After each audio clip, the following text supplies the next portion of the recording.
అందరికీ నమస్కారం. పాడి పంటలు వీక్షిస్తున్న రైతు సోదరులందరికీ కూడా స్వాగతం, సుస్వాగతం. నా పేరు డాక్టర్ వై సంధ్యారాణి, శాస్త్రవేత్త, వ్యవసాయ పరిశోధనా స్థానం ఆమ్దాల్ వలస. ఇప్పుడు మనం తెలుసుకునే విషయం గోగు పంటలోని సస్యరక్షణ. గోగు పంటలోని కొన్ని రకాల పురుగులు, తెగుళ్ళు అన్నవి ఆశించడం జరుగుతుంది.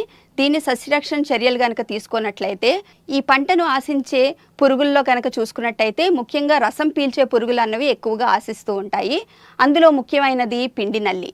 దీని లక్షణాలు కనుక చూస్తే దీని తల్లి పురుగులు, తర్వాత పిల్ల పురుగులు మైనం వంటి తెల్లని పదార్థాన్ని దాని మీద ఉండి లేత కణుపుల వద్ద చేరి రసాన్ని బాగా పీల్చటం వల్ల కణుపులు దగ్గరగా ఏర్పడి మొక్క చివరి భాగాన ముద్దబంతి ఆకారంలో తయారవుతుంది. ఈ పురుగులు ఆశించిన ఆకులు, తొడిములు కూడా చిన్నగా తయారయ్యి కాండం ఎదుగుదలను మందగించి కొమ్మలు ఎక్కువగా పక్క నుంచి వస్తూ ఉంటాయి. ఈ పిండి నల్లి నుంచి రసం పీల్చిన తర్వాత తీయటి సుక్రోజ్ అన్న పదార్థం విసర్జిస్తూ ఉంటాయి ఈ పిండి నల్లి. ఈ తీయటి పదార్థం వల్ల ఎక్కువగా నల్ల చీమలు అన్నవి ఈ మొక్క మీద రావటం జరుగుతుంది. కాబట్టి ఏ మొక్క మీదైనా సరే నల్లటి చీమలు ఉన్నాయి అంటే ఆ పంటని పిండి నల్లి ఆశించిందని రైతులు గుర్తించాల్సి ఉంటుంది. తర్వాత ఎక్కువగా ఆశించే రసం పీల్చే పురుగు పేనుబంక.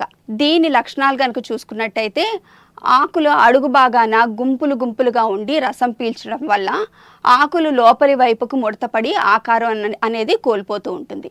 ఈ పురుగు ఆశించిన ఆకులు పిందే, తర్వాత సెపెల్స్ కానీ ఎక్కువగా రాలిపోవటం జరిగి మొక్క ఎదుగుదల అనేది బాగా తగ్గిపోతూ ఉంటుంది. తర్వాత ఈ రసం పీల్చే పురుగుల్లోని ఎక్కువగా ఆశించేది దీపపు పురుగులు. దీని లక్షణాలు కనుక చూస్తే ఈ దీపపు పురుగులు మే నుండి జూలై నెలాఖరు వరకు ఎక్కువగా ఆశిస్తాయి.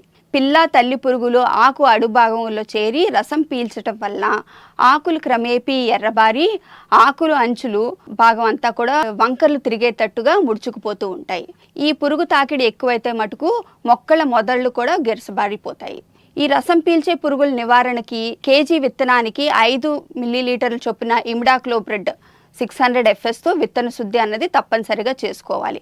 ఇలా గనక చేసుకున్నట్లయితే పంట తొలి దశలో అంటే 20 నుంచి 30 రోజుల వయసులోని రసం పీల్చే పురుగుల్ని మనం బాగా అరికట్టొచ్చు. పిండి నల్లి ఆశించిన మొక్కలు సేకరించి తీసి కాల్చేయాల్సి ఉంటుంది.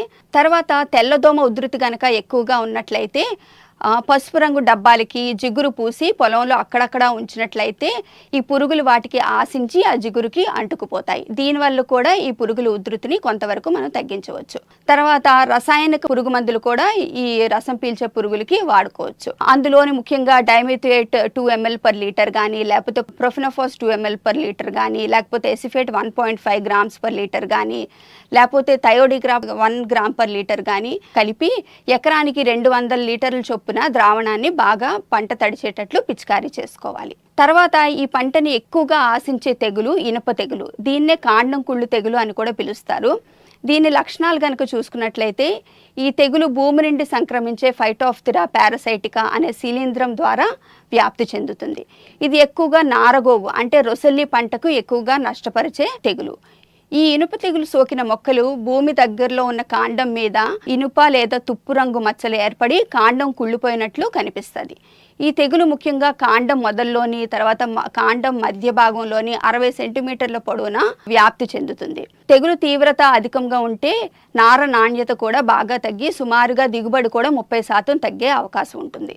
వీటి నివారణ చర్యలకి సమతుల్యమైన భూములు, పంట సాగు ఎంపిక చేసుకోవడం అనేది చాలా అవసరం. పంట పొలంలో నీరు నిల్వ ఉండకుండా చూసుకోవాలి. తప్పనిసరిగా మురుగునీరు పోయే అవకాశం ఉండేటట్లు చూసుకోవాలి. వేసవిలోని భూమిని లోతుగా దున్నుకోవాలి.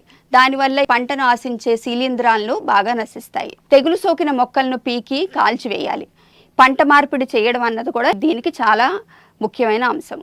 పంటను విత్తుకునే ముందు శిలీంధ్ర నాశిని అంటే మ్యాంగోసెప్ 3 గ్రాములు కానీ, లేకపోతే మెట్లాక్సిల్ 3 గ్రాములు కానీ తీసుకొని విత్తన శుద్ధి అనేది తప్పనిసరిగా చేసుకోవాల్సి ఉంటుంది. తర్వాత సేంద్రియ ఎరువులను కూడా వాడుకుంటే ఈ తెగులు అరికట్టడానికి చాలా మంచిది.